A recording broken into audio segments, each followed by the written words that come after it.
Assalamualaikum warahmatullahi wabarakatuh. Perkenalkan, nama saya Renita Nopianti dengan NIM 122202024 Di sini saya akan menjelaskan materi tentang kazab. Materi pembahasan ada 5. Yang pertama, pengertian dasar kazab. Yang kedua, pengertian had. Yang ketiga, syarat-syarat had kazab. Yang keempat, gugurnya had kazab. Yang kelima, kesimpulan.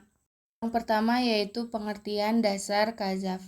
Pengertian kazab secara bahasa yaitu makna kata kazab adalah al-ramyu bi al-sayyi atau menuduh sesuatu. Definisi ini sejalan dengan penggunaan istilah di dalam Al-Quran surat An-Nur ayat 4 yang artinya dan orang-orang yang menuduh wanita-wanita yang baik atau berbuat zina dan mereka tidak mendatangkan 4 orang saksi, maka deralah mereka yang menuduh itu 80 kali dera. Dan janganlah kamu terima kesaksian mereka buat selama-lamanya, dan mereka itulah orang-orang yang fasik.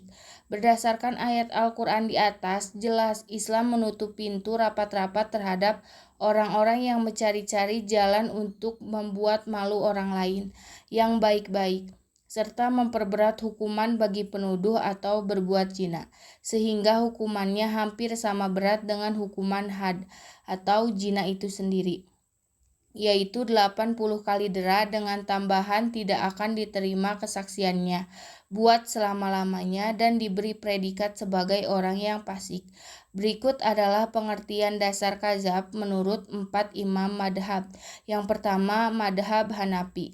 Dalam madhab Hanafi, kazab didefinisikan sebagai tuduhan zina atau menghilangkan nasab atau keturunan yang dilakukan oleh seseorang terhadap orang lain tanpa adanya bukti yang kuat.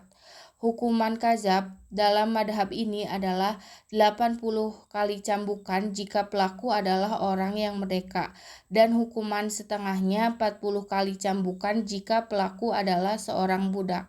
Yang kedua, menurut madhab Maliki. Menurut madhab Maliki, kazab adalah tuduhan zina atau menghilangkan nasab atau keturunan yang dilakukan oleh seseorang terhadap orang lain tanpa adanya bukti yang kuat. Dalam madhab ini, hukuman kazab adalah 80 kali cambukan baik bagi orang merdeka maupun budak. Yang ketiga yaitu madhab Syafi'i. Dalam madhab Syafi'i, kazab didefinisikan sebagai tuduhan zina atau menghilangkan nasab atau keturunan yang dilakukan oleh seseorang terhadap orang lain tanpa adanya bukti yang kuat. Hukuman kazab dalam madhab ini adalah 80 kali cambukan bagi orang yang merdeka dan setengahnya 40 kali cambukan bagi budak. Yang keempat yaitu madhab Hambali. Menurut madhab Hambali, kazab adalah tuduhan zina atau menghilangkan nasab atau keturunan yang dilakukan oleh seseorang terhadap orang lain tanpa adanya bukti yang kuat. Hukuman kazab dalam madhab ini adalah 80 kali cambukan bagi orang merdeka dan setengahnya 40 kali cambukan bagi budak. Jadi dapat disimpulkan bahwa keempat madhab besar dalam Islam, madhab Hanafi, Maliki, Syafi'i, dan Hambali memiliki pengertian dasar yang sama mengenai kazab, yaitu tuduhan zina atau menghilangkan nasab atau keturunan yang dilakukan oleh seseorang terhadap orang lain tanpa adanya bukti yang kuat. Adapun hukuman bagi pelaku kazab dalam 4 madhab tersebut adalah 80 kali cambukan bagi orang yang merdeka dan setengahnya 40 kali cambukan bagi budak, kecuali dalam madhab Maliki yang menetapkan hukuman 80 kali cambukan untuk semua orang baik merdeka maupun budak. Yang kedua yaitu pengertian had. Had adalah tindak pidana dan saksinya sudah diatur sedemikian rupa dalam nas Al-Quran dan Al-Hadis. Hukuman had sendiri merupakan hukuman yang diancamkan kepada pelaku jarimah hudud. Dalam Islam, pidana yang tergolong ke dalam jarimah hudud adalah zina, menuduh orang baik-baik berbuat zina, minuman keras, mencuri, pembegalan atau perampokan, dan gangguan keamanan, murtad, serta pemberontakan. Had atau hukuman bagi pelaku kazab adalah 80 kali cambukan bagi yang merdeka dan cambuk 40 kali bagi budak. karena hukuman budak setengah hukuman orang yang merdeka. Allah Subhanahu wa Ta'ala berfirman dalam surat An-Nur ayat 4 yang artinya, dan orang-orang yang menuduh wanita yang baik-baik berbuat zina dan mereka tidak mendatangkan 4 orang saksi, maka deralah mereka yang menuduh itu 80 kali dera, dan janganlah kamu terima kesaksian mereka buat selama-lamanya, dan mereka itulah orang yang fasik. Dalam tafsir Ibnu Katsir dijelaskan bahwa orang yang menuduh wanita baik-baik, merdeka, balik, dan suci, kehormatannya telah berzina atau qadhif, maka harus dikenakan hukuman cambuk. Begitu juga jika orang yang dituduhnya adalah seorang laki-laki, maka hukuman yang dijatuhkan kepadanya sama itu hukum cambuk.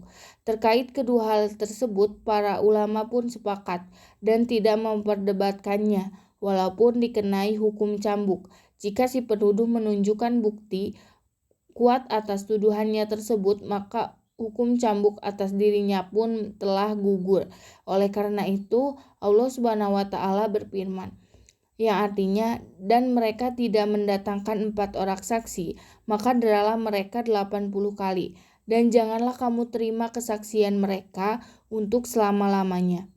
Mereka itulah orang-orang yang fasik.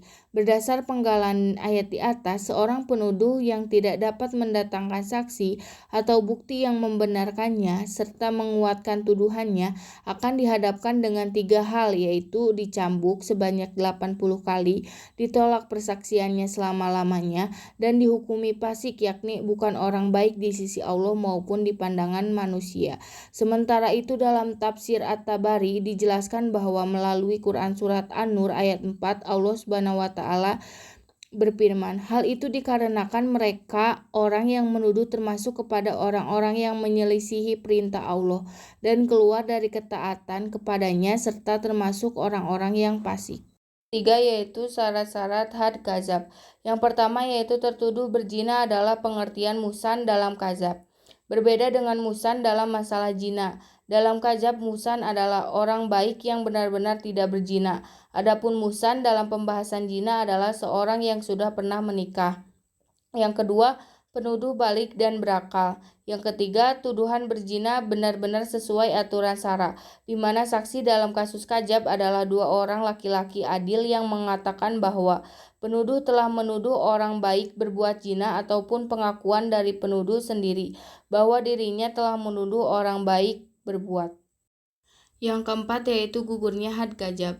Had kazab atau hukuman bagi orang yang menuduh zina tanpa bukti yang kuat merupakan salah satu hukuman dalam syariat Islam yang cukup kontroversial. Meskipun diatur dalam Al-Quran, pelaksanaan had kazab ini sering menuai pro dan kontra di berbagai negara yang menerapkan hukum Islam. Kami akan mengkaji pandangan 4 imam madhab. Yang pertama yaitu pandangan madhab Hanafi. Dalam pandangan madhab Hanafi, had kazab dapat gugur atau tidak dilaksanakan jika terdapat beberapa kondisi tertentu. Yang pertama, jika si penuduh mencabut tuduhannya sebelum dilaksanakannya hukuman. Yang kedua, jika si penuduh gila atau masih di bawah umur atau belum balik. Yang ketiga, jika si penuduh adalah seorang budak. Yang kedua, menurut pandangan madhab Maliki. Menurut pandangan madhab Maliki, had kazab dapat gugur atau tidak dilaksanakan jika si penuduh adalah orang yang tidak memiliki kapasitas untuk dikenai hukuman, seperti orang gila, anak di bawah umur, atau orang yang terpaksa melakukan tuduhan karena situasi yang mengancam jiwanya. Yang ketiga yaitu pandangan madhab Syafi'i. Dalam madhab Syafi'i, had kazab dapat gugur atau tidak dilaksanakan jika si penuduh adalah orang yang tidak memiliki kapasitas hukum, seperti orang gila, anak di bawah umur, atau orang yang terpaksa melakukan tuduhan karena ancaman.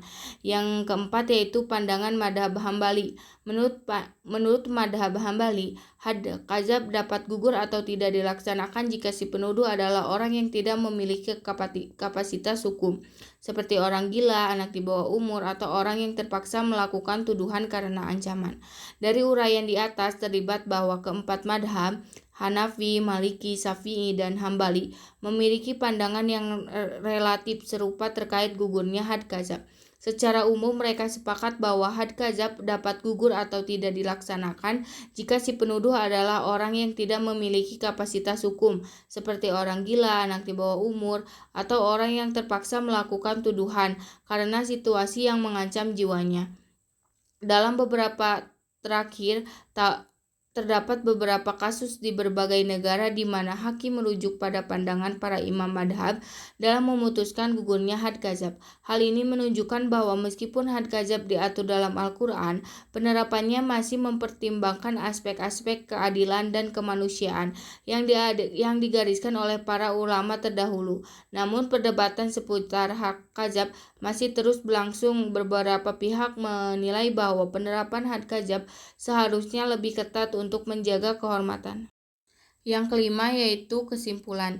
Kadzab adalah menuduh orang lain berbuat zina, baik tuduhan itu melalui pernyataan yang jelas ataupun menyatakan anak seseorang bukan keturunan ayahnya. Perbuatan ini termasuk dosa besar yang dapat merusak tatanan sosial masyarakat. Jika seorang qadhib atau orang yang menuduh zina ingin selamat dari hukuman dera, maka ia harus menghadirkan 4 orang saksi laki-laki yang adil.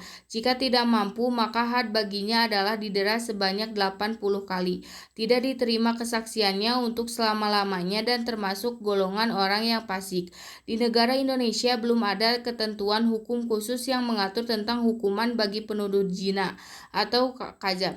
Namun dalam kompilasi hukum Islam di Indonesia atau HKI dijelaskan suami yang menuduh istrinya berbuat zina atau mengingkari anak yang dikandung istrinya atau anak yang telah dilahirkan istrinya, sedangkan istrinya menolak tuduhan atau mengingkari hal tersebut, maka keduanya dapat melakukan sumpah di depan majelis hakim. Akibat hukum dari sumpah ini adalah status perkawinan keduanya yang terputus untuk selamanya. Mungkin pemaparan materi dari saya cukup sekian, kurang lebihnya mohon dimaafkan. Wabillahi taufiq wal hidayah. Wassalamualaikum warahmatullahi wabarakatuh.